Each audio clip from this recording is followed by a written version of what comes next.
নমস্কার বন্ধুরা, কেমন আছেন সবাই? রিনা রান্নাঘর উইথ ব্লগিংসে আপনাদের সবাইকে জানাই অনেক স্বাগত।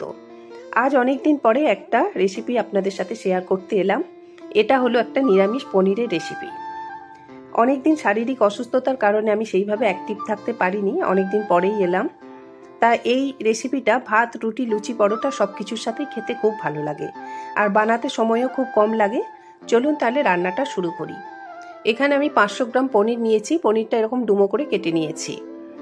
আর একটা বাটির মধ্যে আমি নিয়ে নিলাম 2 টেবিল চামচ পোস্ত, আর নিলাম 15টার মতো কাজু। এখন পোস্ত আর কাজুটা আমি এখানে পেস্ট করে নেব। এখানে কোনো রকম জল ছাড়া শুকনো করেই পেস্ট করে নিলাম। এবার এর মধ্যে দিয়ে দিলাম কয়েক টুকরো আদা, একটা টমেটো কুচোনো, আর 4টে কাঁচা পাকা লঙ্কা, আর দিয়ে দিলাম অল্প একটু জল। এখন এগুলো আমি একটা পেস্ট বানিয়ে নেব। দেখুন এইরকম হয়েছে পেস্টটা। এবার রান্নাতে চলে গেলাম। কড়াতে সাদা তেল গরম করে নিয়ে এর মধ্যে পনিরের টুকরোগুলো দিয়ে দিলাম। একবারে সবগুলো ভাজা যাবে না, আমি দুটো ব্যাচে ভেজে নেব। তা পনিরগুলো একদিকটা হয়ে গেলে অন্য দিকটা উল্টে দুদিকটাই ভালোভাবে ভেজে নেব। তবে খুব কড়া করে ভাজবো না, পনির খুব কড়া করে ভাজলে শক্ত হয়ে যাবে। তা একদিকটা হয়ে গেছে, অন্য দিকটা আমি উল্টে দিচ্ছি। এইভাবে দুদিকটা আমি ভেজে নেব। দুদিকটাই ভাজা হয়ে গেছে, এখন পনিরগুলো আমি তুলে নেব। পনিরগুলো তুলে নিলাম। এবার এই একই রকম ভাবে বাকি পনিরগুলো আমি ভেজে নেব। একদিকটা হয়ে গেছে, অন্য দিকটা উল্টে দিয়েছি। এখন এগুলো আমি তুলে নেব। এখন ওই তেলের মধ্যে দিয়ে দিলাম 1 চামচ ঘি, আর দিয়ে দিলাম গোটা গরম মশলা 2-4টে, গোটা গোলমরিচ, আর একটা তেজপাতা। কষিয়ে নেওয়ার পর এর মধ্যে দিয়ে দিলাম পেস্ট করে রাখা মশলাটা।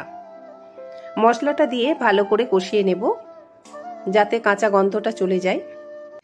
এখন আমি এর মধ্যে দিয়ে দিলাম 1 চামচ কাশ্মীরি লঙ্কার গুঁড়ো, পরিমাণ মতো নুন, আর দিয়ে দেব 1 চামচ চিনি। এখন এগুলো খুব ভালো করে মশলার সাথে কষিয়ে নেব। এখানে আমি হলুদ গুঁড়ো, জিরে, লঙ্কার গুঁড়ো বা ধনের গুঁড়ো কোনো কিছুই ব্যবহার করছি না। তা মশলাটা খুব ভালো করে কষিয়ে নেব। মশলা ভালো করে কষানো হয়ে গেছে, তেল আলাদা হয়ে এসেছে। এখন এর মধ্যে আমি দিয়ে দেব ভেজে রাখা পনির। পনিরগুলো দিয়ে খুব ভালো করে মশলার সাথে মিশিয়ে নেব। ভালো করে মশলার সাথে পনিরটা মিশিয়ে নিচ্ছি। খেয়াল রাখতে হবে যাতে পনিরটা ভেঙে না যায়। তা ভালো করে মিশিয়ে নেব 3-4 মিনিট সময় ধরে। মশলার সাথে পনিরটা আমি ভালো করে কষিয়ে নিয়েছি। এবার এর মধ্যে মিক্সির জারটা ধুয়ে অল্প একটু জল দিয়ে দিলাম।